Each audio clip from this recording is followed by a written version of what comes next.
Bismillahirrahmanirrahim. Assalamualaikum warahmatullahi wabarakatuh.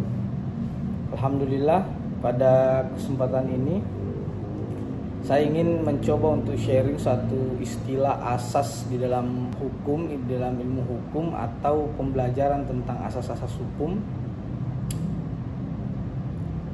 yang mungkin bisa dijadikan sebagai bahan refleksi renungan kita bersama dalam konteks kehidupan sehari-hari. Di masa Babilonia, mungkin teman-teman kalau yang belajar sejarah hukum atau belajar tentang asas-asas hukum tidak lepas daripada istilah lex talionis. Lex talionis ini mengajarkan kita tentang penerapan hukum yang sama atau balasan setimpal atas perbuatan yang kita lakukan atau kejahatan yang kita lakukan mesti dibalas dengan setimpal. Semisal ketika seseorang membunuh orang lain, maka balasannya adalah juga harus dibunuh. Ketika di Babilonia itu sekitar 780 sebelum Masehi, asas hukum ini sebenarnya diterapkan secara tegas di dalam konteks penerapan hukum di masa Babilonia. Pertanyaannya adalah apakah konteks penerapan hukum yang sama dengan perbuatan yang kita lakukan itu bisa kita terapkan hari ini? Itu sebenarnya jauh dari harapan kita untuk menerapkan konteks tersebut di negara Indonesia yang pada dasarnya menganut konsep negara demokrasi, yang pada dasarnya menjunjung tinggi hak asasi manusia, yang kemudian tidak memberikan ruang bagi orang ketika melakukan suatu kesalahan harus dihukum dengan cara yang sama. Karena kita juga mengenal istilah pemberlakuan hukum dalam konteks penjara untuk memberikan efek jera. Pengakuan penjara itu kan memang sudah dilegalisasi di dalam satu konteks peraturan undang-undangan, termasuk kitab undang-undang hukum pidana. Apa yang menarik dari asas lex talionis ini tidak lain adalah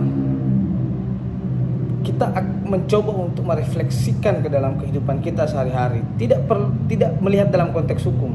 Kalau kita melihat dalam konteks hukum secara positif atau hukum yang berlaku di lingkungan kita, itu sudah tidak mungkin diberlakukan, karena itu tadi kita menjunjung konteks hak asasi manusia dan kita menganut sistem negara demokrasi dan mengakui penjara sebagai salah satu alternatif untuk membalas suatu kejahatan. Tapi saya mau bilang begini, asas lex talionis ini bisa kita terapkan di dalam pergaulan kita di dalam kehidupan kita menjalani pergaulan sehari-hari. Kalau dulu orang di masa Babilonia mengenal mata dibalas dengan mata atau telinga dibalas dengan telinga. Jadi ketika misalnya orang melakukan kejahatan terhadap salah satu organ tubuh, misalnya di lex talionis ini kan, kalau Anda memukul telinga seseorang atau mencongkel mata seseorang, maka hukumannya adalah matamu juga harus dicongkel. Membutakan seseorang, jadi hukumannya kau harus dibutakan.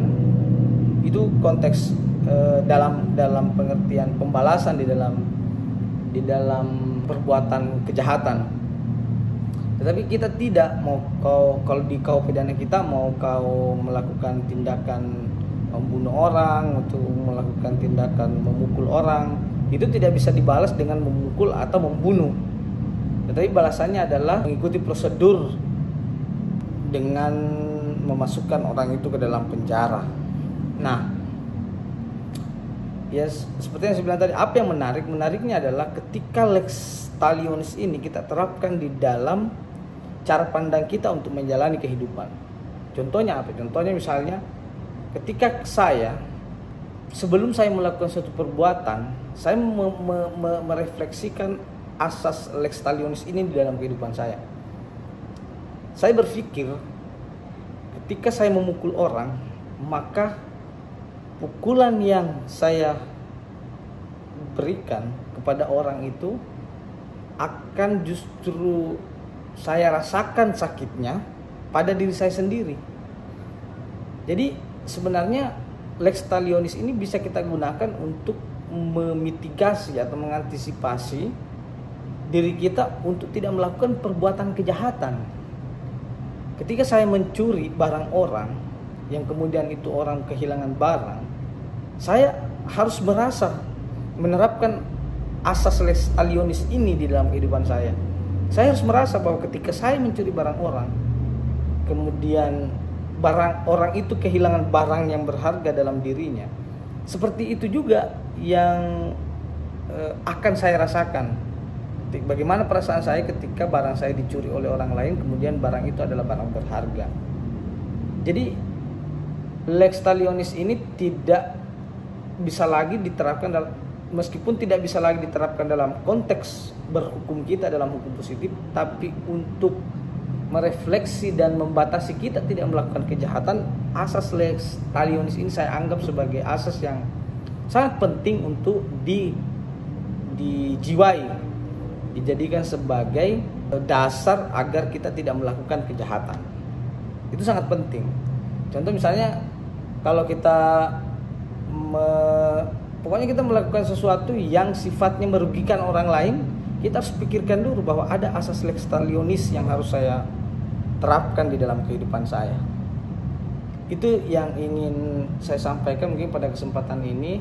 Semoga bisa bermanfaat buat teman-teman agar asas lex talionis tidak dipandang sebagai asas berhukum dalam konteks positif atau dalam konteks peraturan undang-undang kita atau hukum tertulis kita, yang kemudian pada konteks Indonesia tidak bisa diterapkan, tetapi dalam diri kita bisa menerapkan asas lex talionis ini. Itu sangat penting untuk kita pikirkan secara bersama, refleksikan dan camkan di dalam kehidupan kita sehari-hari. Jadi potensi kejahatan yang lahir dalam diri seseorang itu ditentukan dari kemampuan seseorang untuk memitigasi atau kemampuan seseorang untuk mencegah agar tidak terjadi perbuatan kejahatan di dalam dirinya. Sekian, akhirul kalam. Jangan lupa belajar, beribadah dan berbakti kepada orang tua. Assalamualaikum warahmatullahi wabarakatuh.